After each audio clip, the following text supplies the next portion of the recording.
Happy birthday. And I've never met you in real life before, so thank you for just like blind coming to this awesome couch here at the Sway TV Amazon show. And for my birthday, this is the show I do here. I didn't tell you much about the show. It's called Chakra Girl. Okay. And I've been I've been into this like spiritual journey, and you're like Mr. Spirituality. So I thought, like, what better person to have on here for my birthday than this like spiritual being that can help me like start my birthday on the spiritual side. So amazing. Yes. That's good. Yes. So thank you. And we've been talking a lot before the show about traumas.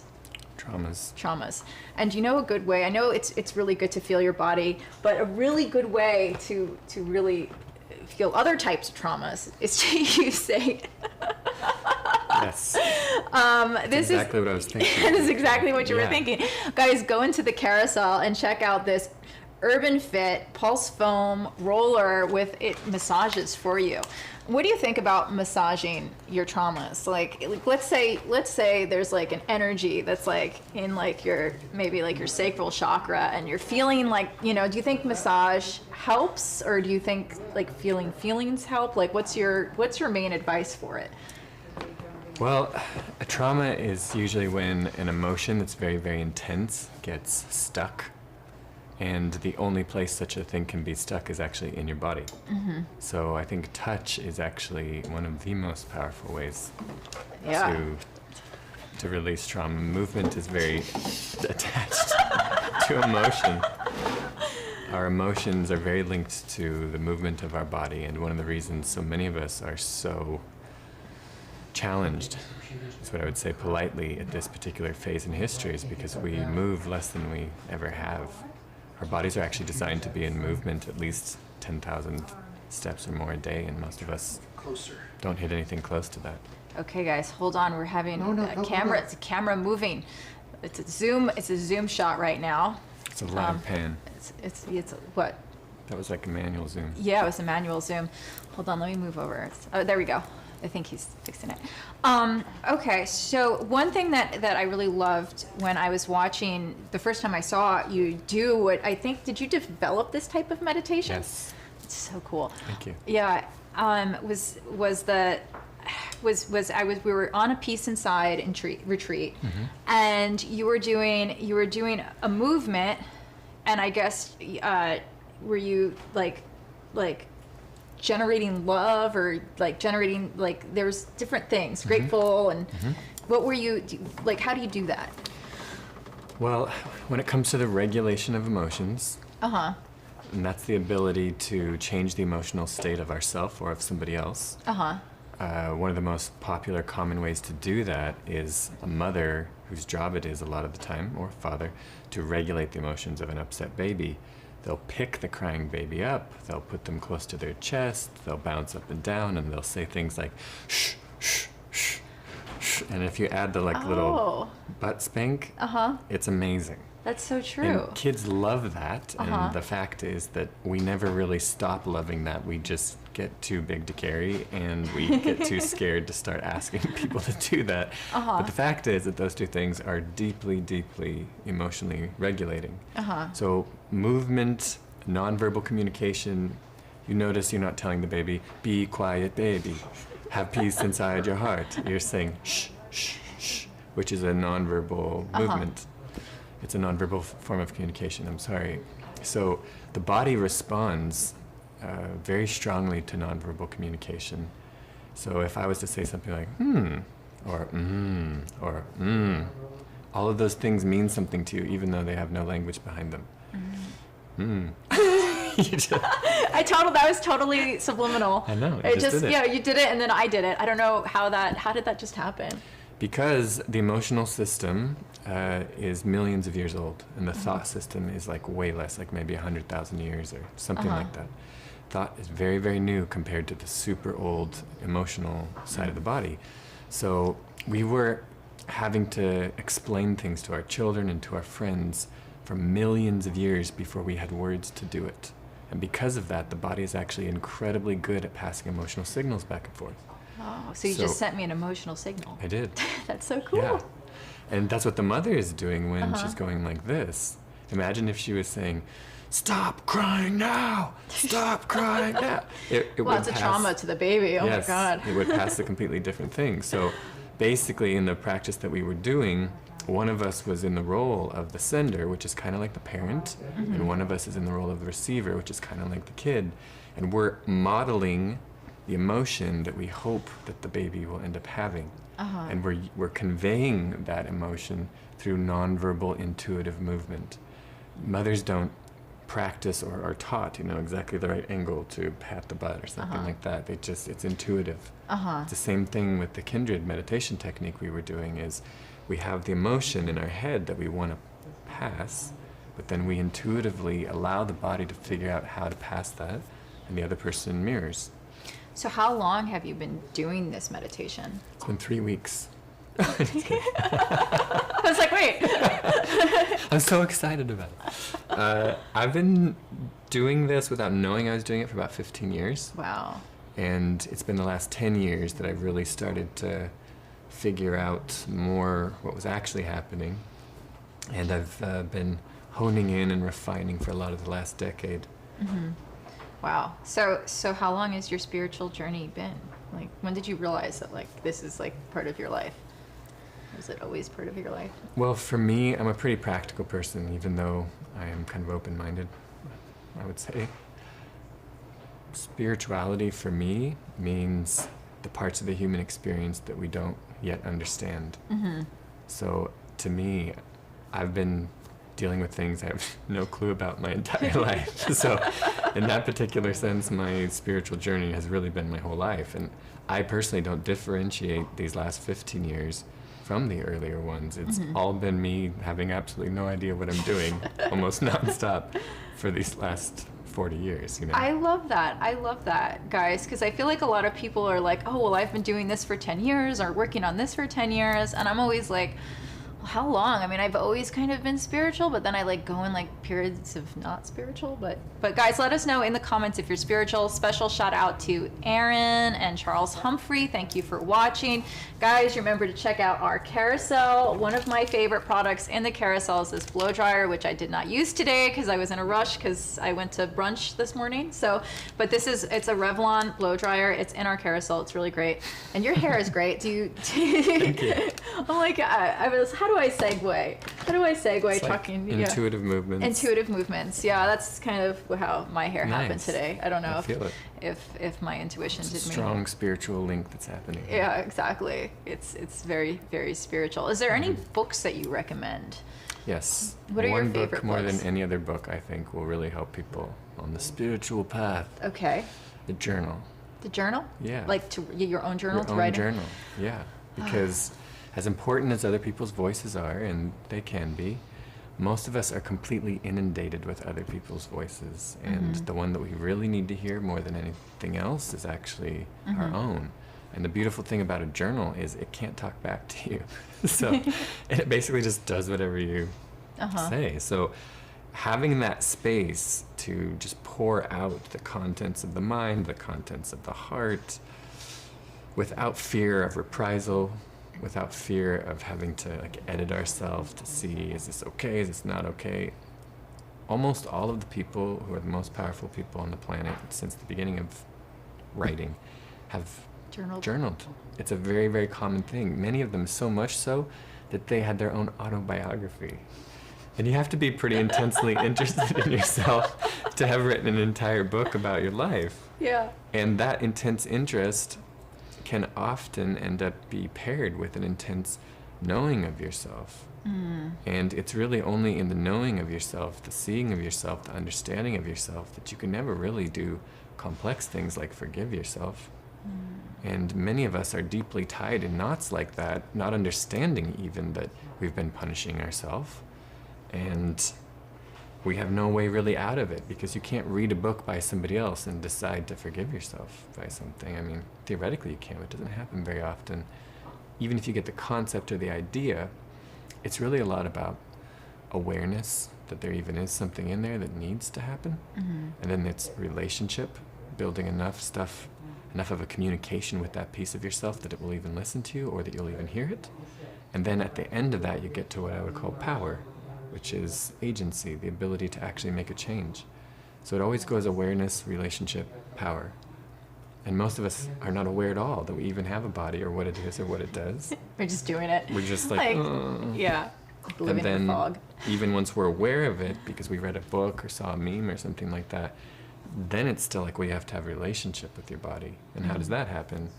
Listening for long periods of time, speaking for long periods of time to yourself, which is why journaling is important.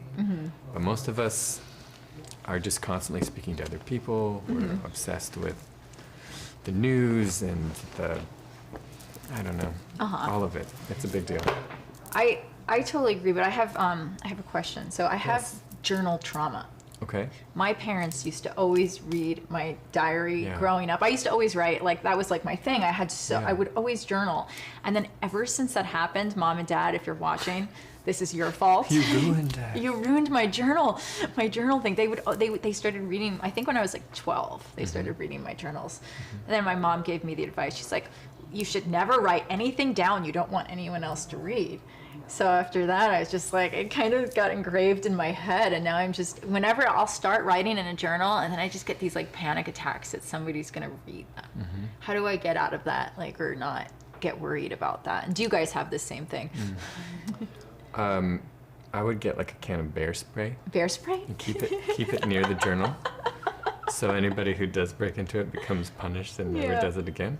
That's one thing.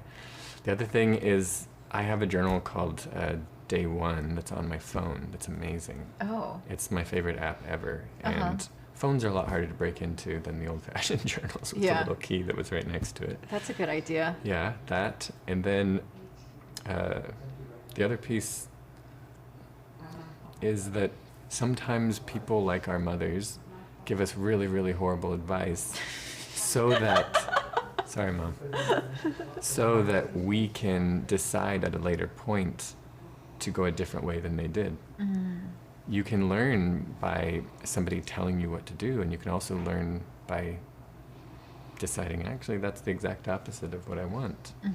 So I think there's a really beautiful opportunity for you, in this case, to decide that your mother probably came to that idea from traumas of her own, from challenging situations of her own. And that's probably like a cycle. And you have the opportunity to be the one in the family line that's like, my daughter will know differently, you know? That's true. That is very true. Now, we were talking about traumas when you first got here, before we sat on camera, and we were talking about how to unwind traumas. What is your advice on unwinding traumas? The way I kind of look at trauma, just as a really simple explanation, is imagine you have this much string, and this much string is like your energy or your life or whatever, and then a trauma is like a little knot. And if a knot happened in the string, what would happen to the string? It would get tense. And shorter. Shorter. So trauma. Resistance. So much of humanity is in this position where we have this little string that's like full of knots, and so we think we don't have much to bring to something.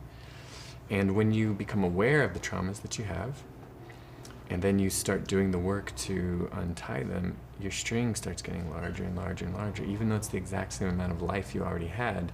Because it's free of the trauma, you have more to bring to a situation. Okay. So practically, how that happens is... I'm very aware of my traumas. It's just fixing them that I can't do. Okay. Well, my biggest key, I think, for my whole life and my study and my practice, when people ask me what I do, I say I study joy. And the reason for that is because when the body is feeling joy, you're not experiencing a trauma like that. So when you're in joy, you're in motion, you're in movement, you're open, you're flowing. There's so many different forms of it. There's millions. But anytime you're not feeling joy, you're in some kind of a pattern. And the most intense of the patterns we refer to as traumas. But a lot of traumas, too, can just be really, really low level and so subtle that you wouldn't even really think that it's a horrible thing. And so you just kind of deal with it. You just kind of go through your day, or you do a coping mechanism, you get coffee or you drink something or whatever, and you just kind of like scoot through it. But there's a cost to that, because not only are you not having like, it might not be a horrible moment, but it's not a great moment. And we're paying that a lot, that cost. There's a quote, good is the enemy of great, which I think is really fascinating, because a lot of us just kind of settle for these okay moments, for these fine moments, for these good moments, even though in my opinion, those aren't really deeply honoring of like this chance of life that you have here right now. So when we're not feeling that joy, how do we find more joy, guys? We're here with Jesh DeRox, and we are celebrating my birthday today, and I'm trying to figure out how to be the most joyful I can this year ever. And I don't want to be good. I want to be great. So how do we do that? So in the awareness of it, of this issue, you say you're very aware of them. That's the first big piece. And the second piece is relationship. So you have to build a relationship with that piece of you where that's stored. And there's several different ways that can happen. But the first has to be understanding that those traumas need to be honored. And our instinct primarily when we are hurting or scared by something, which traumas inherently are that, is to fight, flight, or freeze from them. Yeah, I'm fight or flight. That's I think I told you that. That's your part. Nice. So when we're hurting a certain part of our body, and another part of our body, sometimes we'll try to fight the thing that we're hurting, or we'll try to run from it, or we'll be like, doo-doo-doo, nothing's happening here. You check out. Yeah, just like freeze. It's not happening. The problem with that is that when you're doing that with a predator, that might work. But when you're doing it with yourself, none of those options are good options.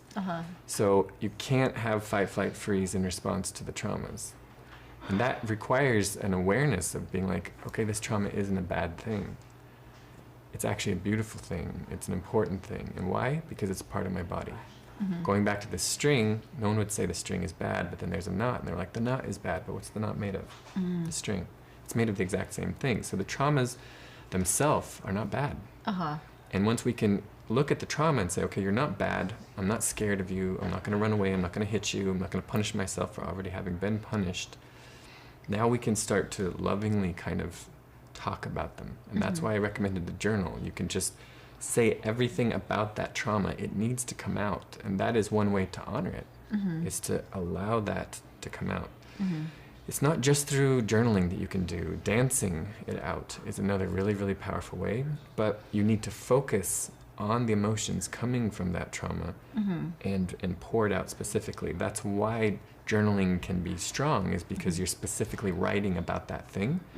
The other way is to talk to somebody who cares about you, who you can feel completely safe to say anything to about that.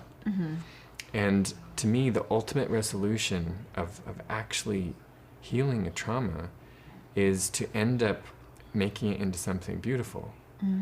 And what I mean by that is, and I think this is the best thing about being human, going back to the title of our talk. Yes. And guys, what do you think? Let us know in the comments. What are the best things about being human for you guys? I want to know. And make sure you're shopping the carousel, and special thanks. Make sure you follow Jesh DeRox everywhere, especially on Instagram. He's amazing, and his meditational school, is it a school or what do you call it? It's a good community, yeah. It's a practice. Community, kindred meditation if you're more interested. But we're still talking about that. So let's go back to what we were just saying. Sorry, I just got distracted. No, of course. So, honoring the trauma, I think we were talking about. That's what we were talking about, yeah. And the energy, I guess, that comes when you dance, because I'm a dancer. The best thing about being human. Yeah. So, cancer, it's a big deal. It's hurt a lot of our families. It's hurt a lot of people. Prayers. There are cancer institutes that are dedicated to solving cancer. Almost, if not every single cancer institute that's ever started, was started because somebody lost somebody to cancer or nearly lost somebody to cancer. And at one of these points, somebody's going to have a breakthrough. And the breakthrough will be, if you go back far enough, because somebody died from cancer. So this ability that humans have to take really horrible, difficult, awful things and do something beautiful in response to that is a big part of what ends up transforming the stuck thing into a moving thing again. For instance, let's say somebody had a trauma with an abusive boyfriend or something like that. And they didn't want to talk about it. They didn't want to tell anybody. There was a lot of shame. that's just going to stay stuck in there.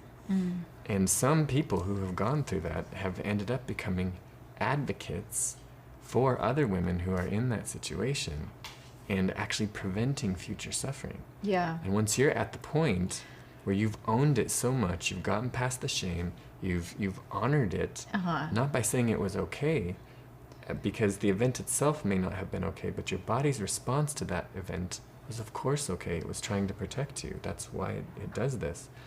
So when you speak that out in some kind of way, and then you take further action upon it to share what you have learned, how it changed you, how you grew from it with other humans, this cycle kind of completes, and it moves the trauma. Exactly. That's yeah. See, years ago when I was young and stupid and got into lots of those bad relationships, I would just maybe move on and not talk about them. So maybe that's still there. You're finding some new traumas there. So I'm like, oh wow, wait, maybe I've never gotten over this. I'm like, oh wow, that's there.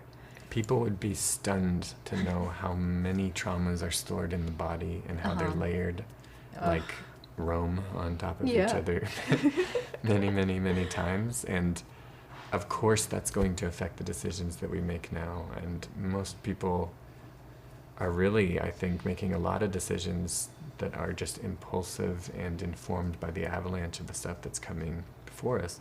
We have free will theoretically, but I don't think it's used very often because so much of what we're doing is really just reactive or impulsive to the past, to other people. And for me, I think one of the deep duties of being a human is to do that untying work so that we can come to a situation with this full string and be like, okay, let's see what can happen here. Yeah, I totally have been doing that. And I think outside I was telling you that I have just been like living in flight or fight since I was a kid. And I didn't realize that's what my trauma was. I was at a gifting suite. I was at Wow Creations gifting suite, and there was this intuitive there, Melissa, my friend from Wagejet PR told me to talk to her. Forget your last name, Melissa, I'm very sorry. And she was like, oh, it's because you live in fight or flight. And she's like, when you were a kid, I'm like, that's totally right. I was dyslexic. I had all these problems like with tests and stuff, but then I eventually got like really good grades. I was left-handed, and my grandmother was trying to make me write with my right hand. It was just like everything I did, there was like an issue. There's always a struggle. So now, as an adult, I live in this thing of like, it has to be a struggle. How do I get out of that? How do I just go to great?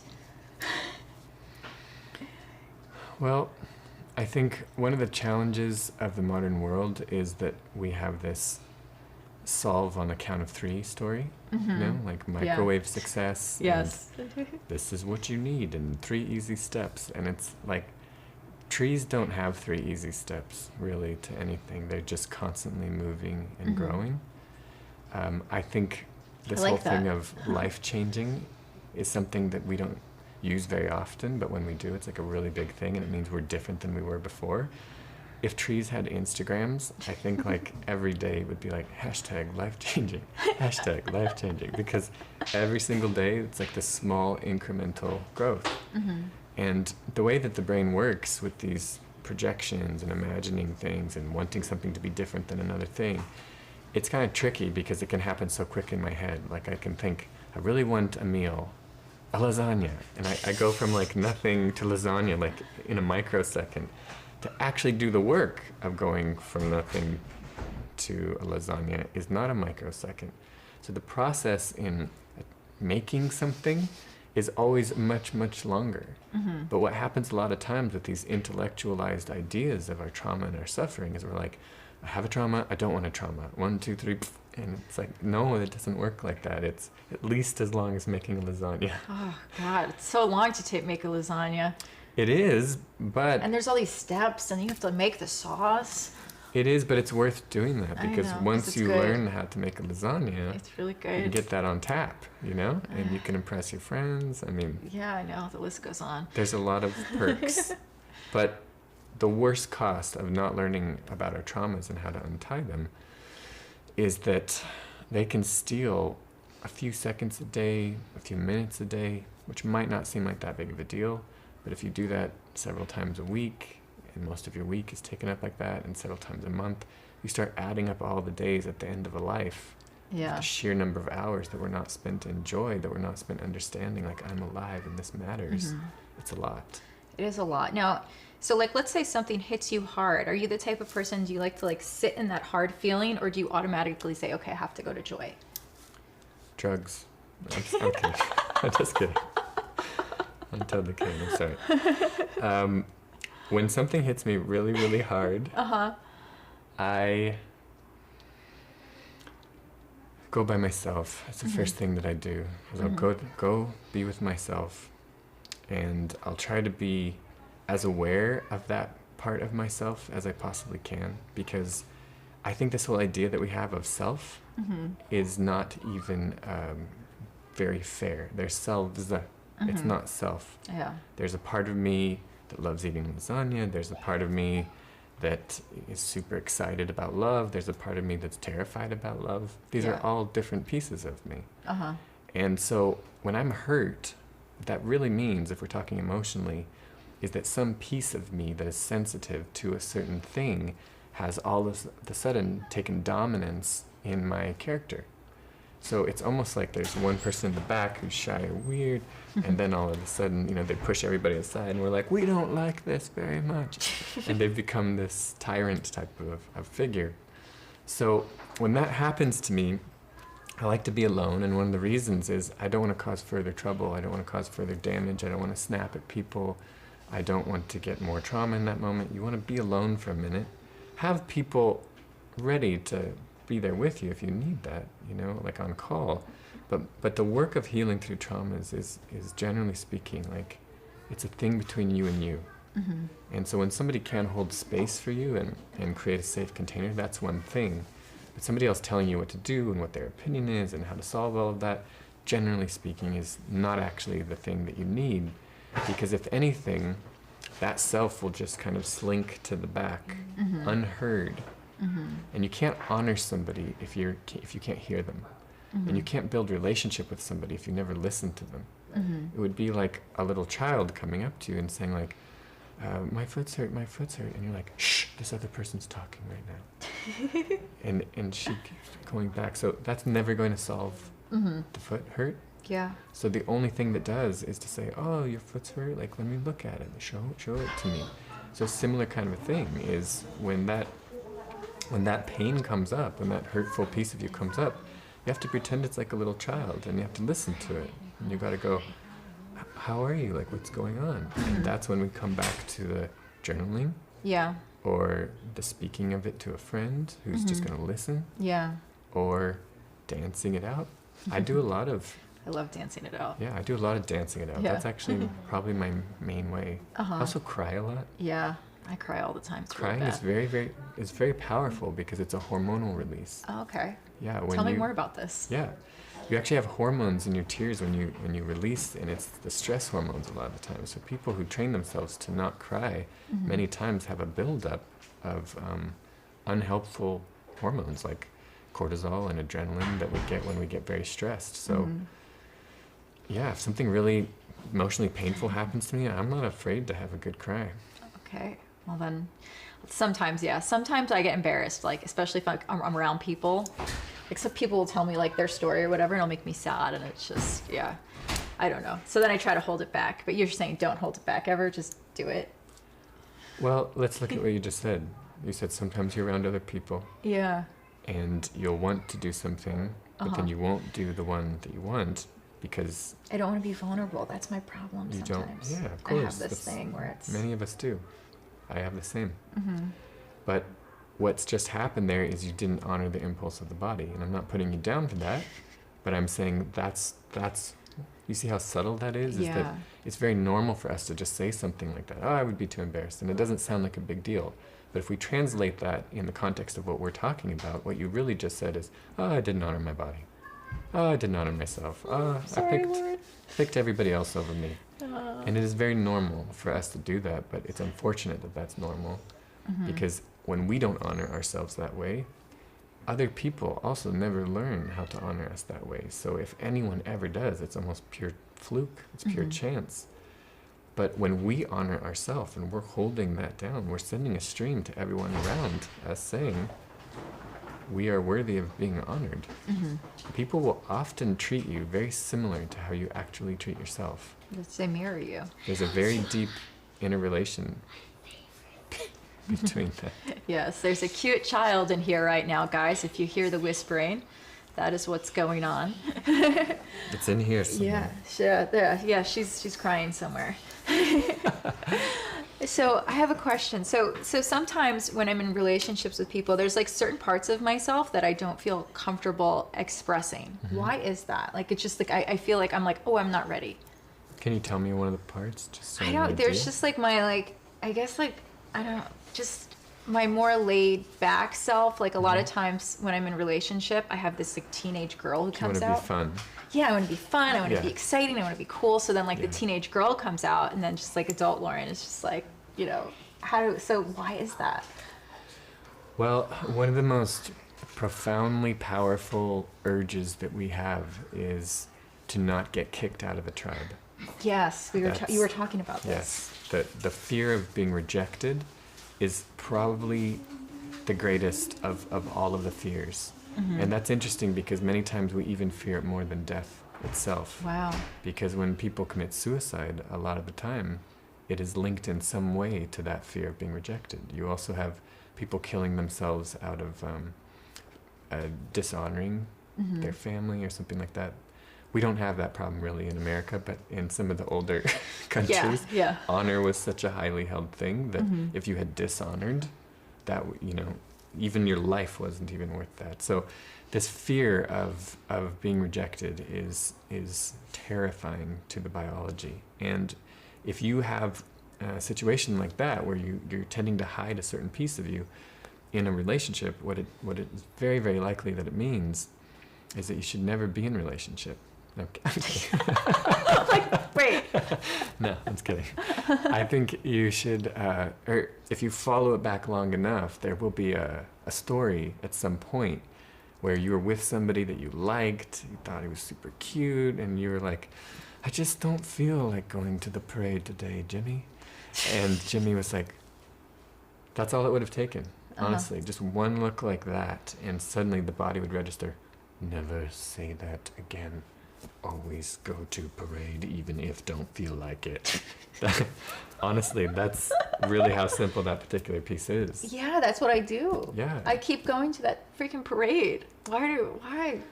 Yeah, it comes back to the not honoring of the body. So mature relationship, powerful relationship, healthy relationship doesn't actually start with the other person. It actually starts with the honoring of the body. And the problem is that a big part of the problem is that Jimmy asks us to go to the parade, and we're like, yeah, I'll go to the parade. But inside we're like, why is he asking me to go to the parade? He should know that I don't like to go to the parade. We went to the parade the last 3 times. And then you're at the parade and you're like, and he's like, what's wrong? And you're like, nothing. So even when we try to suppress it and hide it, it's like the girl that we push back with the hurt foot doesn't stop the hurt. So the bold thing to do that I've really been training myself to do over these last few years especially has been to just say the thing that's real. Jimmy, I don't want to go to the parade. And it's not even because of you and because I don't like parades, but literally I'm too tired right now. And if Jimmy doesn't want to be with us because of that, Jimmy's not a good fit for us. And instead, when we play this game of trying to be the thing that other people need or that we think that they think that we need, we're basically pitching them on this version of us that if they are a really good fit for it, it's not even us in the first place. And it's only going to be a short-term thing because eventually it will come out in some form or some way or a resentment or something that that's not a good match for you. So the more that you can just really be honest with what you're feeling and saying and honor that, it's going to push away some people from you, but then it's also going to draw people that are like, you know what, I hate parades. And I've really just been looking for a super chill girl. George, it's okay. I'm right here. Sorry guys, my dog was crying. Thank you, George. See, I am very honest. Sometimes I'm too honest. Maybe that's my problem. And maybe it's just like the people that I've been finding, it's just not been working because I am too honest. Like, I know what I want. I'm very straightforward. I think that's great. But But sometimes the person that you're with doesn't want that. So that's the problem. Or they want certain other things. I don't know. Maybe this is a private conversation. George, please stop. My dog, guys. Anyway, let's transition this into some products here. Let's talk about a power product, because right now, browser, I feel like I need some energy. And what better way to talk about energy than to talk about a charger, the Jackery portable power station, which is something I really want because I want to vacuum the inside of my car. So if anyone has the address to my P.O. box on my Instagram and wants to send me this, I would be super, super grateful. And also the vacuum for the car. I think that's also in the carousel. Guys, shop the carousel for my birthday present. I've been getting lots of stuff in my P.O. box. Poor Josh, he has no idea. He has no idea. So guys, if you want to send it to me, my P.O. box address is in my Instagram. George, do I need to bring you over here? I might need to go get my dog. He's really, I'm sorry. Oh wait, he just calmed down. All right. I think he calmed down. I feel like he just worked through a trauma. He did. He's too far away right now. He's really upset. Okay, maybe he's okay. All right, guys, do you have pets? Let us know in the comments below. Let's go back. Let's go back to we were talking about traumas, and I feel like I don't want to just drop it off, but I don't. Oh my goodness, the dog. Okay, I have to get the dog. All right, sorry, Josh. No maybe just explain Kindred real quickly. Okay. Yes. So Kindred is a very simple form of meditation that you actually do with other people. And one of the things that makes it different is a lot of times with meditation, you're asked to pay attention to your thoughts or pay attention to your breath. And most of us have a pretty hard time doing both of those two things. Sorry. No worries. Sorry. So instead of paying attention to your thoughts or your breath, what you're asked to do is just pay attention to the person across from you, because Kindred is a social form of meditation that you do with somebody else.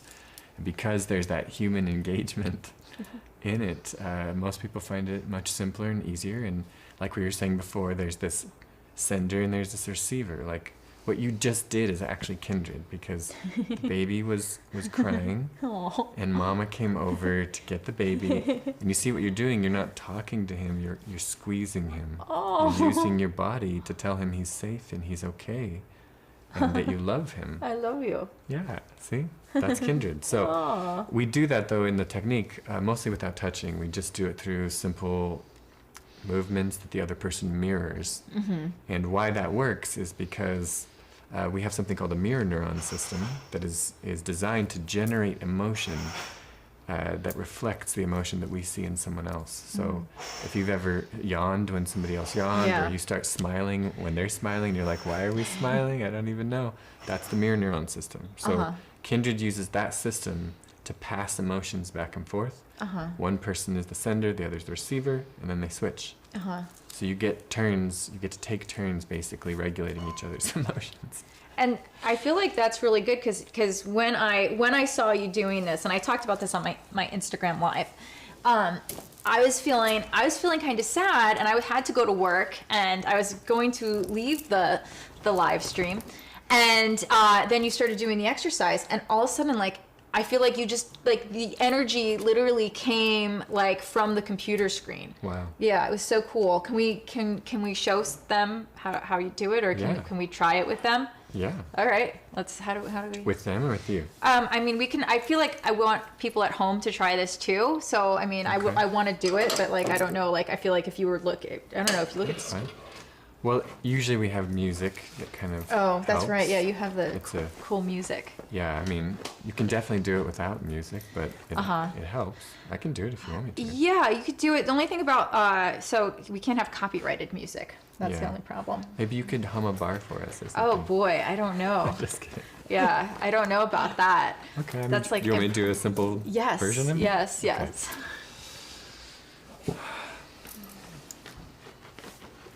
So as I was saying, the same way that a smile passes, where actually is the camera? Where do I look? Right there. Here? Yeah, okay. Yeah. Right in front of us. So my body is feeling emotions right now, and when I focus on a specific emotion that I want to pass, such as, I'm really having a great time talking to Lauren. It's her birthday. There's a lot of birthday energy coming from her. She has so many chakras. It's amazing. Like, as great as it is to watch her, it's even better to be right here next to her. So that's a very specific emotion. And I'm going to close my eyes and I'm going to ask my body to convey to you what that feels like. Because I'm sure if you're watching this, you're a huge fan of this amazing woman.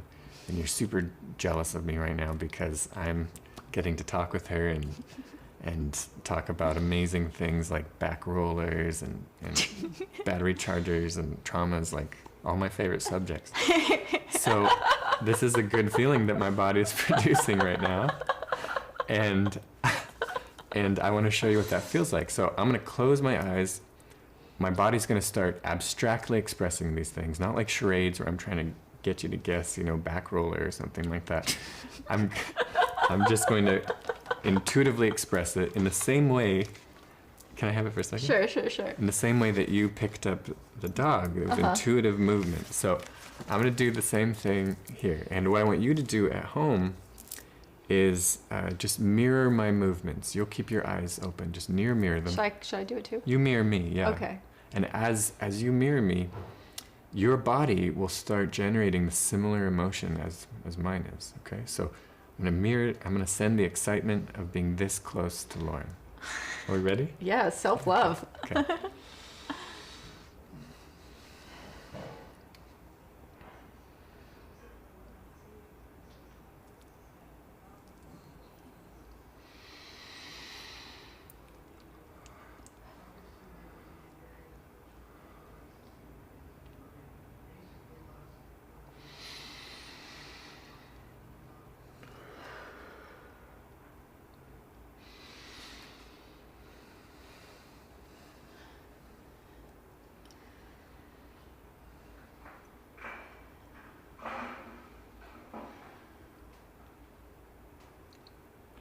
You feel that. I know you feel that. It's really beautiful. Okay. And then let's do one that we're thankful for our traumas because they give us opportunities to grow. Is that okay? Okay. Yeah, I need to be thankful for my traumas right now. We have to change it from being a bad thing, from being a scary thing, into being a potential source of beauty, okay? Okay. So I'm going to think of one specific trauma that I'm working through. You think of a specific one too. Okay. Okay? Okay.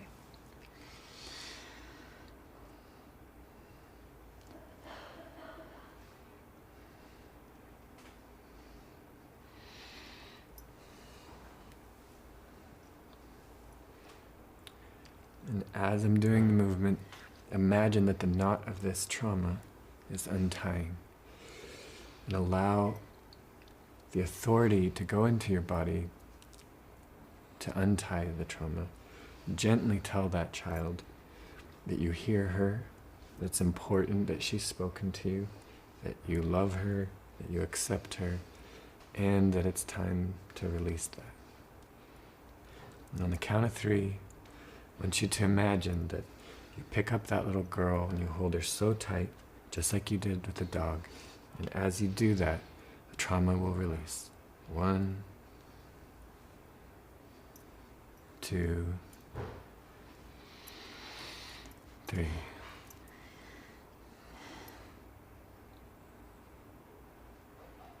And just imagine that little girl smiling and happy and safe. And she screams in delight and jumps out of your arms. All better. Mama kissed it. And she runs back to play.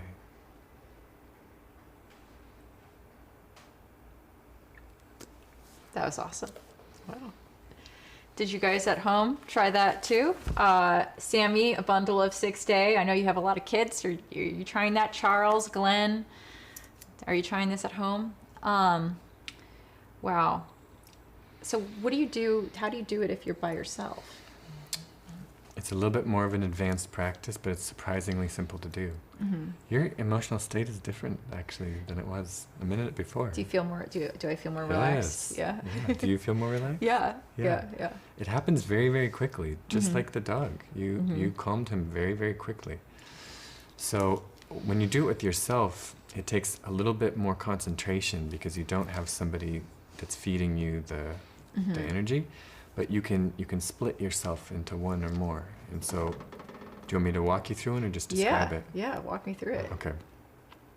So an easy one to do is to think of like your ancestors, or if there's a religious figure that a person's really drawn to, such as Jesus or Mohammed or Buddha or something like that, or if there's, you can even do like like if you have a favorite meal or something like that. It really doesn't matter what it is. I could pick like my lasagna of love or something like that. But in this case, I'm going to go with ancestors. Okay, so go ahead and close your eyes. Did you know psychically that I wanted to do ancestors? Could you read my... No. Okay. Not consciously. No. So let's say that there's an ancestor. Let's just imagine there's an ancestor maybe 10 down the line. And she was a person who had a lot of strength. She was a very bold woman. And she was actually a matriarch in your line that you've never heard of. And she prayed that someday there would be a person that comes out of her line that would be able to do the thing that she had never been able to do, which was to share her strength with hundreds of thousands of millions of people. And let's imagine that you are the answer to that prayer that she prayed. So I want you to hold up your hands out in front of you and imagine this woman walking towards you. Maybe she's 10 feet away from you, and she starts walking towards you, and you can see the smile on her face and kind of an awe, because she looks at you and she instantly knows you are the one that she was praying for. And she just starts getting so excited and filled up with energy. She walks so close to you. She sticks out her hands, grabs your hands, and as soon as she does, you can feel the electric charge just start going so fast, so powerfully between you and her. And as this happens, your whole body starts filling up with this beautiful energy of peace, of knowing, of release. And you gently hold up your arms in a circuit. There's a circle between you and her, and she's looking straight into your eyes. She has gorgeous blue eyes looking straight into yours. And she knows that you and she are linked, that prayer pulled you down from wherever you were before and made something really, really incredible happen. And in fact, it's a miracle. And in this particular moment, this exchange is happening. So she knows she's got 10 seconds left to pour everything that she has into you and to tell your body that it's safe and that she's going to be here with you as you go on your mission. In the last 5 seconds, just fill your whole body, fill up with that love that she's sending. 3, 2, 1. And then just take your hands gently and imagine she leans forward and kisses you on the forehead. Just gently touch that place. She kisses you on your cheeks. And just gently touch that place. And she gives you an amazing, amazing hug. It's the best hug of your entire life. And she laughs. And she starts fading away with that laughter. But you know that that presence of that spirit, of that ancestor is here with you and can be drawn upon whenever you need it. That was so beautiful. That was amazing. How did you do that? Well, the imagination is not what people think that it is. And we could have just done a million different stories and they all would have been differently beautiful. And you know that better than most people because you're an actor.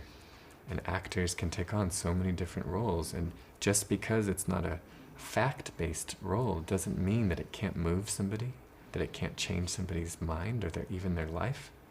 It's the gift of the human. It's one of the best things about being a human is that we have this ability to create from our mind and create things through our body. And for me, the creative gift has 2 primary purposes. The first is to create and make things that move us into a high vibrational state. I like that one. Like joy. Yeah.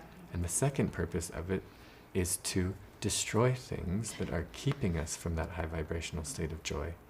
And a lot of times we don't use our creative gift for those 2 things. we use it to impress Jimmy, or we use it to try to get people to like us, or we use it to try to make something that looks like something that somebody else said was good one time. And those aren't necessarily bad, but they don't do to the body what this just did to both of our bodies.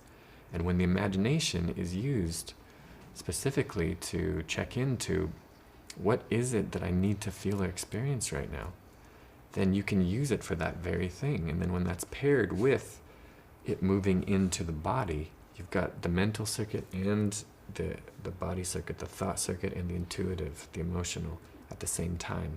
When those two things are going together, a circuit gets produced, and the body immediately is affected by that. So that was very powerful for me. Yeah. I'm sure you felt that. I did. Well, I was just like, wow, how did he, like, that was amazing. Cause like I've actually, like, I do a lot of like meditations, and that's actually like kind of part of like some of my meditation. Yeah. And then it was just like, wow, how does he go into this story? I'm like, and then I thought like, well, how could I do this alone? Because I don't have Josh like narrating my story for me.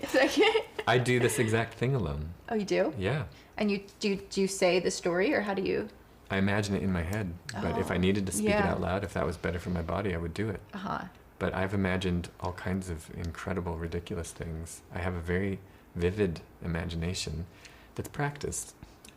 Because most people, if they will try this, they'll be, oh, I can't do that. I'm not the kind of person that can do that. But you could say the same about building a rocket or being a golfer or whatever. It's not the first swing. But practicing the imagination is something that all children do almost as their main practice. And then adults practice imagining less and less and less and less and less. Who are the happiest people on the planet? Kids. Directly linked to their constant practice of the imagination. They can be there with nothing and be like, oh, hi, how are you doing? How are you doing? And it's fun. And then an adult can be like, stupid kids, what are they even doing? And it's like, yeah, they're happy. That's what they're doing. They're feeling joy. Yeah. They're exploring. They're learning. All of that has hugely to do with the imagination, which is basically our tool to interact with the part of the world we don't understand. Our knowledge is the tool that we have to interact with the parts that we do understand. But if knowledge alone was enough, everyone on the planet would be in joy. And very, very few people on the planet are in joy. So clearly, our knowledge is not enough to do that. And in fact, it's the main difference between children and adults, is that adults have way more knowledge. So there's clearly this relationship between joy and knowledge that's kind of inverse. And for most of us, the more knowledge that we have, the further and further away we get from joy. And it's not because the knowledge is always bad, but it's because the more knowledge that we have, the more likely that we are to pull from that knowledge instead of pulling from the imagination. And that's why you get the truly great minds like Einstein, who would say imagination is actually more important than knowledge is, because the knowledge is finite, it's limited, and the imagination doesn't end. So if I'm alone in a room going like, why do I feel so horrible? Why are none of my friends calling me? Why did Jimmy break up with me? I don't even understand. Like, what's happening to me? That's based on knowledge. And based on all that knowledge, my body's going to respond to every sentence I just said with terror, with shame, with guilt, with why did... But if instead I can use the imagination, and I can go, I am imagining there's this ancestor towards me. I even used to be really like socially awkward, and especially like when somebody was in a pack of people that they knew really well and I was the odd one out, that would terrify me. So as I started learning about these things, I created this practice, and one specific time, it was like my epiphany.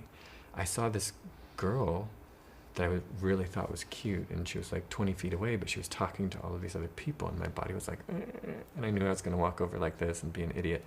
So I was like, okay, I'm going to imagine I'm like in a posse of like amazing people, super cool people, like Jesus and Rumi and Jay-Z and like all the cool people.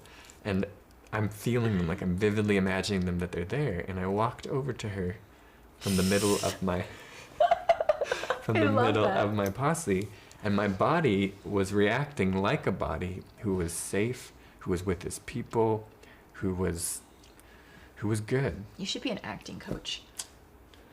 What I do is related to that, except it's on the broader scale of human life experience. And when I did first start learning about this, I was like, why are actors not the most well-adjusted people on the planet? And then I learned about what you have to do for a living, which, in my opinion, is a series of micro traumas that pretty much never ends every single day. And I was like, oh. I learned that from dating an actress. So it's hard. It's a thing. Yeah. So you have chosen a very difficult vocation, to be honest. Yeah. Did you help her at all? Any tips of advice on how to get through these micro traumas that we deal with all the time? To be honest, of all of the professions that I've studied, being a female actress is one of the most difficult to do and to maintain homeostasis in the body. I could talk for a long list of reasons why, but the entire system is not set up to give you homeostasis. It is not at all. It's fight or flight. Set up to basically put you into a wood chipper and take the pieces that they want from you and discard the rest. I'm sorry, but that's the way the system is set up. And I'm not saying it's all awful or horrible, but just from like a human, anthropological, biological thing, the system is low-key horrifying to me. I think at its best, it's done really, really amazing things. And I'm really grateful for that. But women especially, I think the way that they're treated in the system is hard. But men too. I mean, look, going back to being rejected as the primal fear, that's what you do for a living, is face rejection. So when in relationships it happens, it's like, no, this is what I get paid not to do or whatever, Like, no, honestly, not I you. just have so much compassion and respect, for people brave enough to do that. The thing I would say that would be, like, if I could give any tip or advice or something, it would be have a really, really strong family unit around you that was more important to you than the hope or the dream of making the big thing that someday... I remember watching this talk with Kevin Bacon, who's like... Love Kevin Bacon. Yeah, and he's like, the penultimate actor. Yeah. Like, and he said, every time I got a job, I thought it would be the last job I would ever get.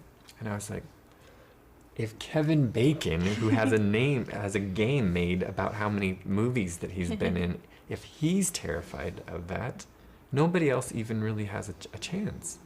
My favorite actor, I think, is Anthony Hopkins, and he's also like the most amazing person to follow on Instagram. I don't know if you've seen him, but he is weird as an owl. Like, he is a strange character, but you can tell he created this world for himself where the acting stuff, it doesn't matter to him like in the way that it did to my ex-girlfriend.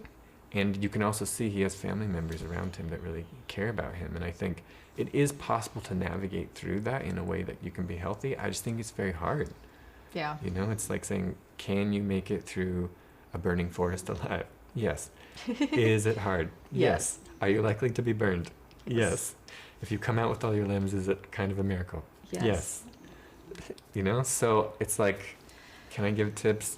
Yeah, but it's still very hard. Yeah, and I do think a lot of times, like when we feel stuck as actors, I feel like a lot of these that exercise could really help. So I'm definitely gonna try to learn. So do people go to Kindred to learn to how to do this? Yeah. And how long does it take to learn? About 15 years. No, just kidding.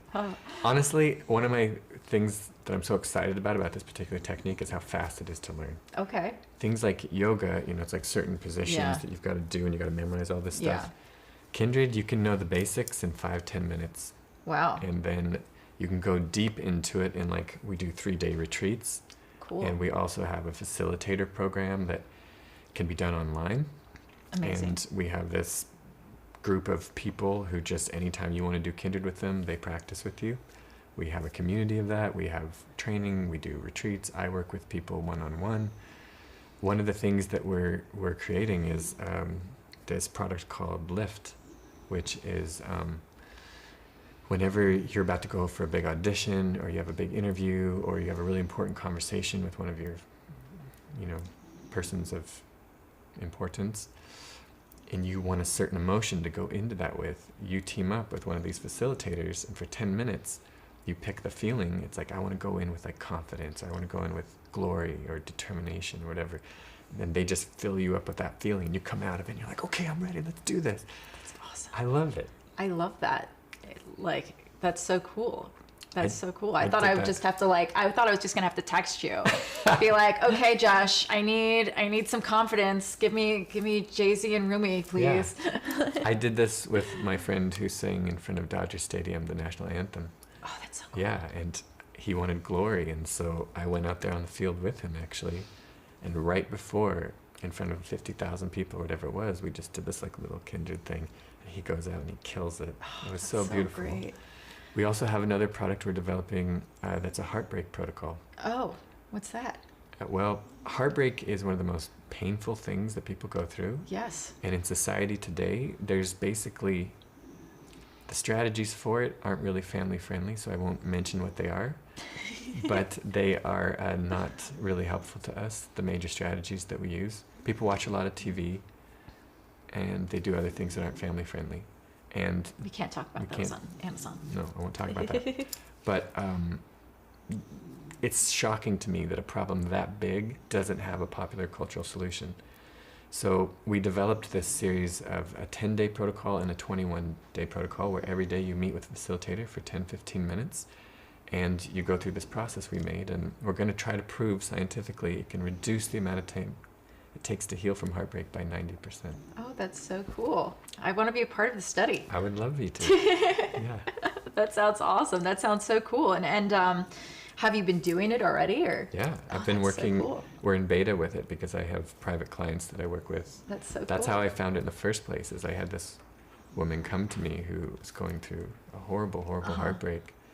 And we together kind of co-created this really beautiful experience. That's and awesome. yeah. One of the main reasons heartbreak is such a thing now is because most of us only have 3 to 5 or less people who can hold space for us. And we grew up in tribes millions of years ago with 30 to 50. So if Jan wouldn't regulate your emotions, then Tim would. And if Tim wouldn't, then Jerry wouldn't. If Jerry wouldn't, there's 47 other people. Nowadays, it's like Jan is busy, Tim doesn't speak to me anymore. And I don't even know how to find Jerry at this point, and so I'm alone. And so we're dealing with this massive trauma in our body. It would be like your gorgeous dog crying, and there was no one there to come get him. And all the body needs, it's so simple, all the body needs is pure connection. And that's translated through eye contact, it's translated through body language, it's translated through touch. And with Kindred, we don't use touch because we're often working with strangers, and that's a little bit too intimate for most people. But it's amazing how the other two, the eye contact and the body language, can completely just create these powerful circuits of regulation. That's awesome. That's so cool. And that's kind of like, I guess, what I felt when you were doing that. It was just like transferred that energy, and that's so beautiful. Guys, let's just reset the room. We're here with Jesh Durax. Hi. From Kindred Meditation, my friends from Peace Inside. I did a retreat. That's where I met Jesh. He was showing his amazing meditational method. We're here on Sway TV, and I just want to show some of their merch because I love their merch. Got a cute hat on. We have all types of merch. Check out the carousel. If you're watching on one of my other platforms, I stream on all my platforms. Make sure you go to amazon.com/live. Watch us here right now on Sway TV. And then make sure you follow my friend Jesh, because he's awesome. And definitely, I feel like it was like very synchronistic that I got to meet him. And I'm very excited that he's here with me for my birthday. And if you guys want to send me anything on my birthday, that will definitely also give me some nice energetically happiness. Yeah. Michael sent me this yesterday, this and this bracelet. Thank you, Michael, so much. And Tough Mother sent me this. Thank you so much. And Four of Fire sent me this. So thank you so much, guys, for all the amazing birthday presents. My P.O. box is listed, and Jesh, his name is right there, and you can follow him on Instagram. But yeah, guys, I think we'll do maybe about 10 more minutes and then wrap this up. Let's talk a little bit about, have you ever gotten your Akashic records done or any of that? No, you've never done any of that. I'm trying to think of what else I can talk to. I feel like we've covered a lot. What are other ways to unravel this stuff? I think tragedy is a really, really powerful teacher. Oh God, tragedy is the worst. Yeah, but it's not fun. I can't take tragedy. It's deeply related to the biggest learning experiences of most people's lives. But the main two reasons are that it demands attention and it disrupts pattern. And so when we're not learning, it's because we're inside of a pattern or we're not paying attention. And so what you can actually do to recreate the benefits of tragedy is to be in the state of wonder. Because wonder demands your attention and it also disrupts the pattern, but it does it pleasantly instead of getting hit in the head with a sledgehammer. Sometimes tragedy can put me in a fog place and just like, and it stays there until I get knocked out of it by another tragedy. Why is that? Well, it goes back to what you're talking about with the traumas, because the fog to me sounds like a freeze, fight, or freeze. Yeah. It's a freeze or a flight, just to be like, I'm not here, I'm checked out, I'm not here. Disassociation is a very common response to traumatic experience. Disassociation just means you kind of leave your body. It's a very common response. So the likelihood of repeating traumas when we have done that without leaving the situation is very, very high, because whatever produced the trauma in the first place isn't going to be fooled by us not going anywhere, you know? So I would say entering into the state of wonder, really starting to understand what puts your body into the state of wonder and how you can get that and what you can do to find that can be very, very powerful. And it's one of the reasons why travel is such a popular way to learn, because people, when you go to a new place and you've never seen this before and there's new people, it's a state of wonder. That's what, I got to go to Mexico. I've had this like thing in my friends are in Mexico, and I've like been like, I'm gonna go to Mexico, so maybe I should just go tomorrow. Just go, do it. I was gonna go. Go right now. Yeah. I'll close this off here. just take my dog, and I need his rabies paperwork, I think. And Mom, if you're watching this, don't be worried. Oh, I need my passport too, right? You need your passport to go to Mexico, I think. Yeah. Yeah, I have to stop at home first. Okay, so traveling can make you feel wonder. Is there anything else? Like, let's say we can't go to Mexico tomorrow. Well, how else can we get into that wonder place? Honestly, the quickest way that I know is to close your eyes. Okay. I mean... For how long?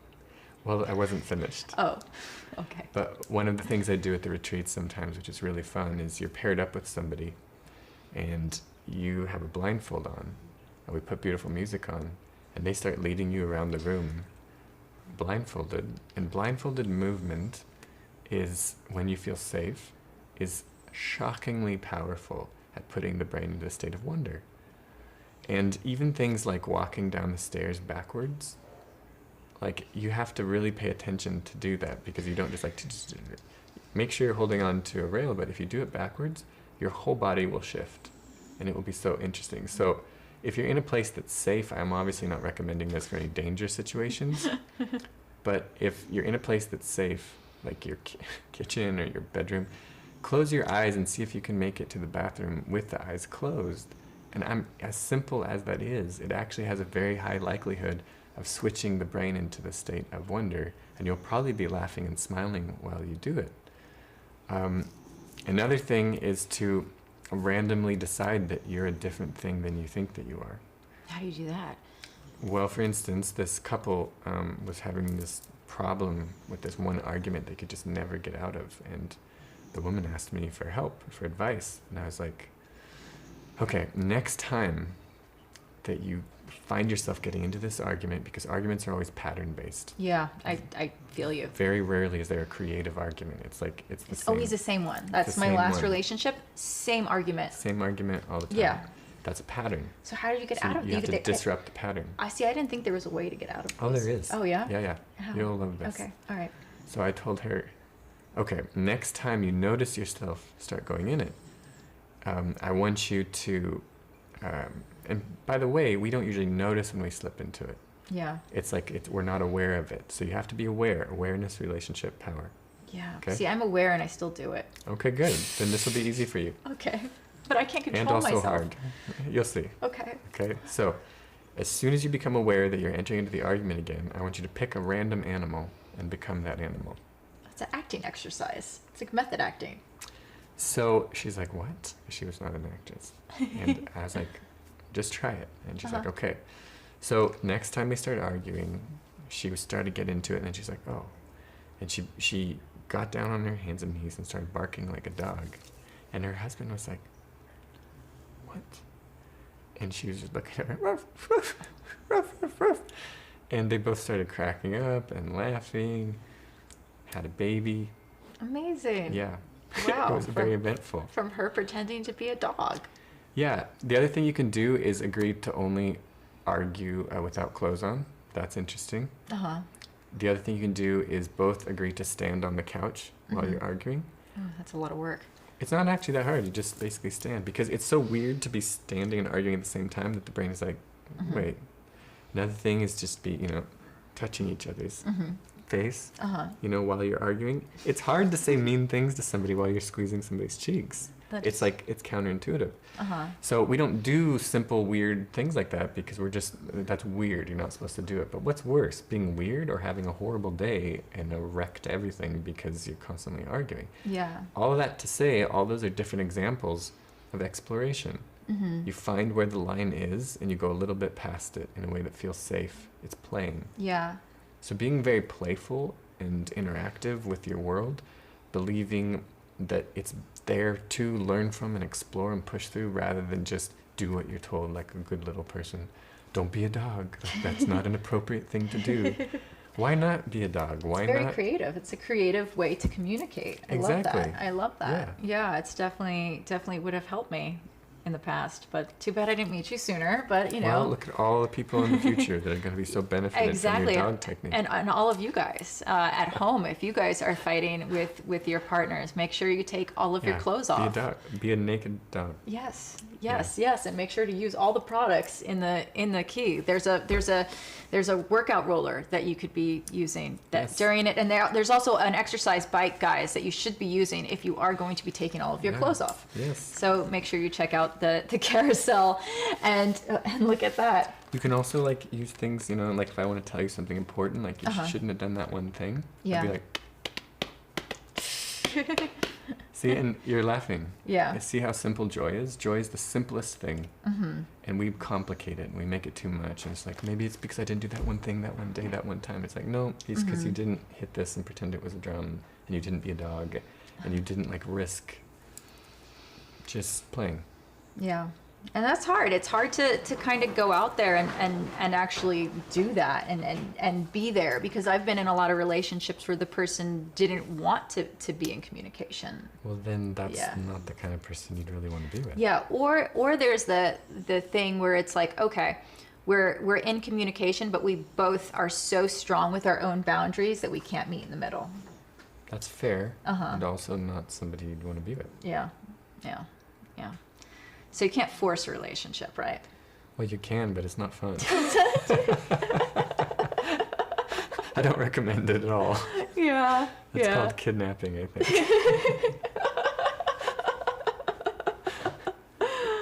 Okay, what's your daily routine like? I want to know. Well, there's no kidnapping at all. No kidnapping at all, so I can't just kidnap you. I just X that right out of my schedule. Gotcha, fine. My daily routine is I get up very early and I go on a really long walk, like an hour and a half or 2 hours. And I like being in the dark for a similar reason as the eyes closed, because it's easier to access the imagination. There's a bunch of people yelling at you and pointing at things, and it's harder because those are all reference points, and that's knowledge. That's a stop sign, that's a car, that's a person fingering you, that's all of that knowledge. In the dark, in the quiet, you have more chance to just allow the imagination to come out. So I have a very vivid, wild imagination that has been cultivated over many years to create the kind of experiences that I want to have. So that's a big part of my morning, and then I go back and I'm working on a book right now. Oh, can you talk about it, or? Yeah. What's the book? It's called How to Be a Dog in Arguments. Not kidding. I was like, oh. It's called Who We Might Become. I love it. And it's about being able to access these different pieces of us and bringing them out to play, basically. It's about the incredible changeability that a human is capable of, and how often we're just playing from a very small sliver of things, but really there's so much depth and range. For instance, people become very identified to their personality, but one of the things I study is the formation of personality. And all personality really is a set of memorized responses to specific environments.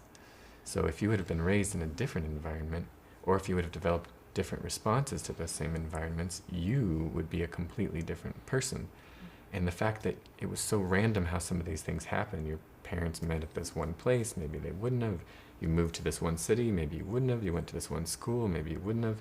All of those tiny little seemingly innocuous decisions create massive shifts in environment to which you respond to which you become this certain person.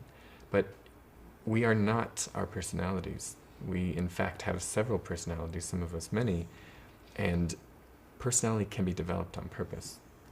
And so a big part of what that whole subject really explores is that we could end up learning to use our personality like we use our hands, to shift it and change it as necessary to do specific things.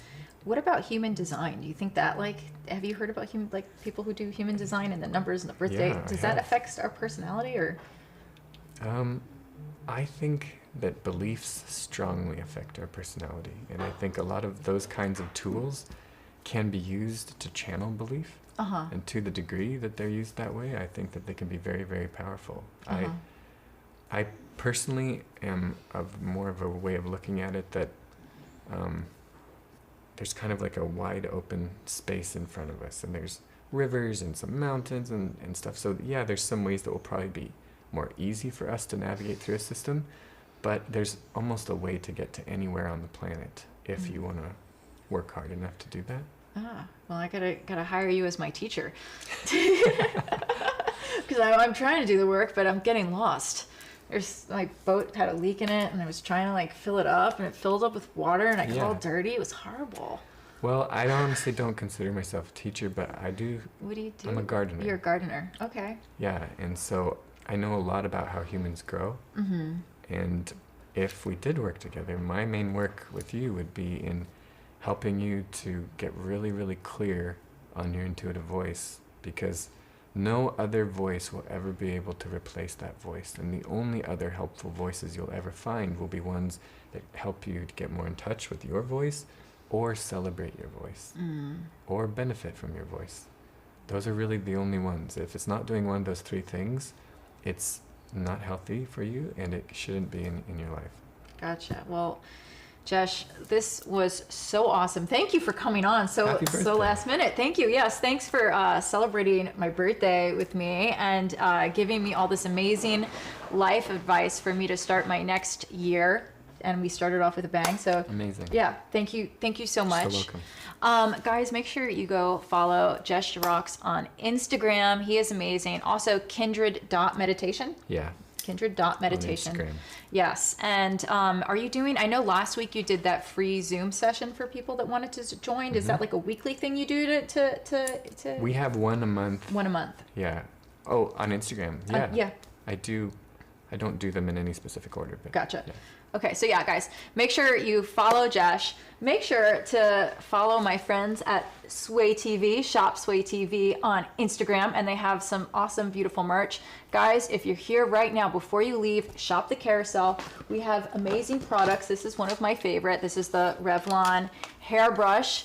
And I love to use it because I'm I'm not lazy, but I like to multitask, you know? Sure. And it's, when you're using this, it volumizes and brushes it at the same time. So it's awesome, and dries it. So you're doing three things at once. But yeah, so guys, shop the carousel, and remember, if you want to buy me anything for my birthday, make sure to get it out of the carousel. I really would like that power adapter or the vacuum, because I need to vacuum my car. And I know this is, he's probably like, what is wrong with her? And you guys can get it from the carousel and send it to my P.O. box, which is listed on my Instagram. Sorry for anyone who doesn't know me, but I do have a lot of viewers sending me really cool, amazing things, and this is something I really would need. So, but anyway, guys, I love you. I love you. Love spreading love, and Jesh is amazing and helping share energies, and it's been really, really helpful. So everyone go follow Jesh. Thanks for watching Sway TV. Thanks for spending my birthday with me. So super grateful. Bye, guys.